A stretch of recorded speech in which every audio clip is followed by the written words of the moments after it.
Railway ഭൂമിയിലൂടെ കടന്നുപോകുന്ന ആമയിഴഞ്ചാൻ തോട്ടിലെ മാലിന്യങ്ങൾ നീക്കം ചെയ്യേണ്ട ഉത്തരവാദിത്വം റെയിൽവേക്ക് തന്നെ. നിരവധി തവണ നഗരസഭയും സർക്കാരും ആവശ്യപ്പെട്ടിട്ടും മാലിന്യം നീക്കം ചെയ്യാൻ റെയിൽവേ തയ്യാറായില്ല. ഇത് തെളിയിക്കുന്ന രേഖകൾ കൈരളി ന്യൂസിന് ലഭിച്ചു. ശുചീകരണം സംബന്ധിച്ച് നിരവധി തവണ വിളിച്ച യോഗത്തിൽ റെയിൽവേ ഉദ്യോഗസ്ഥർ പങ്കെടുത്തിട്ടില്ലെന്നും കോടതി നടപടികളിലേക്ക് നഗരസഭ കടന്ന സമയത്ത് മാത്രമാണ് മാലിന്യ നീക്കത്തിന് റെയിൽവേ തയ്യാറായതെന്നും രേഖകളിൽ പറയുന്നു. തിരുവനന്തപുരത്തെ ആമയിഴഞ്ചാൻ തോട് ശുചീകരണത്തിനിടെയാണ് കരാർ തൊഴിലാളിയായ ജോയ്ക്ക് ജീവൻ നഷ്ടപ്പെടുന്നത്.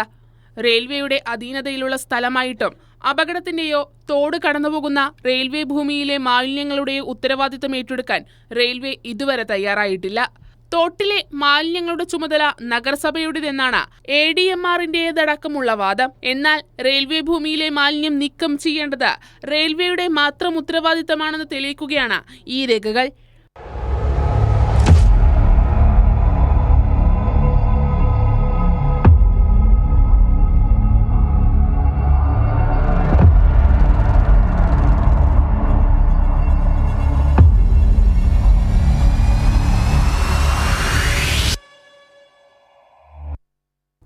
നഗരസഭയ്ക്കൊപ്പം തദ്ദേശ വകുപ്പ് മാലിന്യം നീക്കം ചെയ്യണമെന്ന റെയിൽവേയോട് നിരന്തരം ആവശ്യപ്പെട്ടിരുന്നു.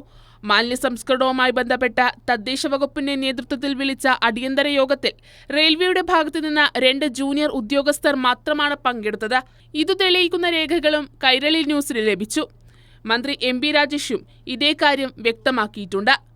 ഈ മാലിന്യ പ്രശ്നം പരിഹരിക്കുന്നതിന് റെയിൽവേയുടെ പിന്തുണ അഭ്യർത്ഥിച്ചുകൊണ്ട് 2024 ജനുവരി 31 അഡീഷണൽ ചീഫ് സെക്രട്ടറി കേരളത്തിലെ 2 റെയിൽവേ ഡിവിഷണൽ മാനേജർമാർക്ക് കത്ത് നൽകി. തിരുവനന്തപുരം ഡിവിഷൻ കത്തിന് മറുപടി തന്നെ നൽകിയില്ല. പാലക്കാട് ഡിവിഷനിൽ നിന്ന് 5/3/2024 2 മാസം കഴിഞ്ഞ് മറുപടി കിട്ടി. അതിനുശേഷം